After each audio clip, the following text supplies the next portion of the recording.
दोस्तों, क्या आप ये जानते हैं कि असुर, दानव और राक्षस में क्या अंतर होता है और आखिर इनकी उत्पत्ति कैसे हुई थी? आज के इस खास वीडियो में हम यही जानेंगे। आप देख रहे हैं द भक्ति। अगर अभी तक आपने हमारे चैनल द भक्ति को सब्सक्राइब नहीं किया तो देर किस बात की, चैनल को अवश्य सब्सक्राइब करें और बेल आइकन जरूर दबाएं ताकि ऐसी ही खास लेटेस्ट अपडेटेड वीडियोस आपको जानने और सुनने को मिलती रहे। दोस्तों, श्रीमद् भागवत पुराण के अनुसार सृष्टि में सर्वप्रथम ब्रह्मा पैदा हुए, जिनसे एक स्त्री पुरुष का जोड़ा युवावस्था में उत्पन्न हुआ।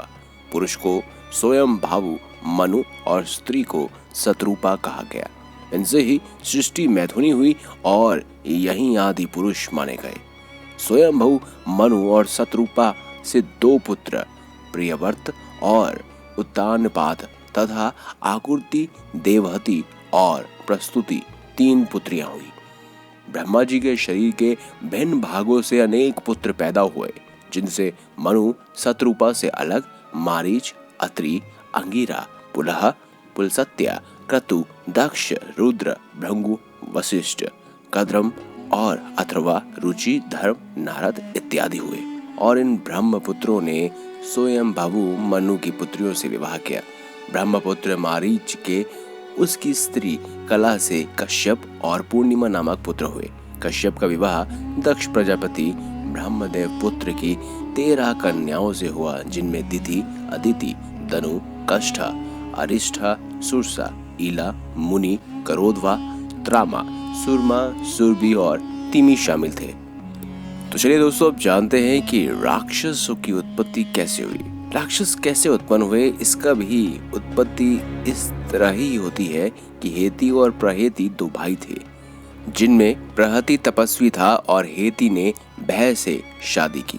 उससे विद्युत केश पैदा हुआ, जिसका पुत्र सुकेश प्रतापी था।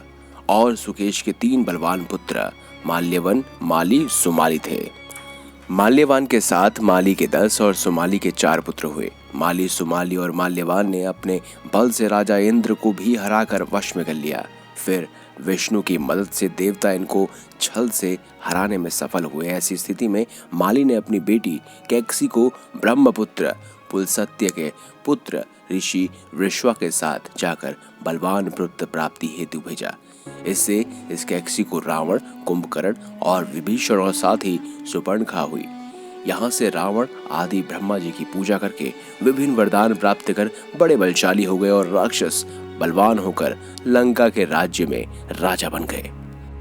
अब हैं दैत्य। कश्यप और दिति से दैत्य जन्मे, जिनमें दैत्यराज हिरण्यकश्यप और हिरण्याक्ष शामिल हैं। इसके अलावा 50 पुत्र ऐसे थे जो कि ब्रह्मचारी रहे और मरुदंड कहे गए। सभी निसंतान थे।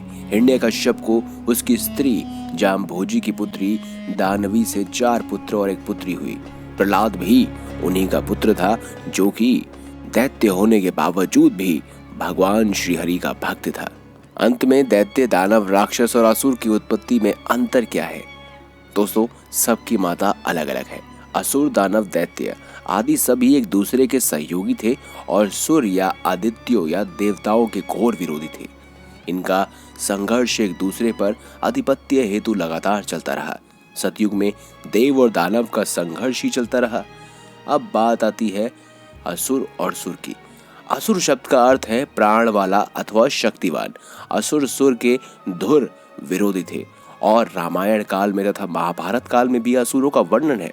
पूतना, गाणासुर और साथ ही कृष्ण काल में असुर थे, कंस के जो कि सेवक थे। इसी तरह भीम ने भी कई असुरों का वध किया था। अधिकतर नरभक्षी थे और घने जंगलों में निवास करते थे। ईरान को असुरों का राज्य माना जाता है। ईरान के शासन से पूर्व असुर नर भारत में राज्य करते थे और फिर देवताओं ने इन्हें यहाँ से भगाया था। काल्यवान भी अरब ईरान क्षेत्र का ही बादशाह था। काल्यवान को कृष्ण जी ने बड़ी चतुराई के साथ राजा मुचुकुंद से मरवा दिया था। दोस्तों, असुर शब्द का प्रयोग ऋग्वेद में भी हुआ है। वेदों में असुरों को ही दैत्य कहा गया है। दानव और राक्षस अलग थे, जैसे ही हमने आपको बताया। और दानव राक्षसों का खान पान, रहन सहन मदिरा मांस वाला होता है। खून, खंजर, गंदगी, मक्खी, मच्छर आदि इनके घर के आसपास स्वाभाविक रूप से होते हैं। दोनों के संस्कार भी अलग होते हैं। शादी में जोर जबरदस्ती राक्षस और दैत्यों का काम है, जबकि सूर्यदेव आदि का खून पान सब तेल पौष्टिकता से भरपूर सुगंधित सुवासित होता है। तो दोस्तों, अगर आपको हमारी ये खास जानकारी, ये वीडियो अच्छी लगी है तो इस वीडियो को लाइक करें, हमारे चैनल को सब्सक्राइब करें और ज्यादा से ज्यादा शेयर भी जरूर कीजिएगा। धन्यवाद।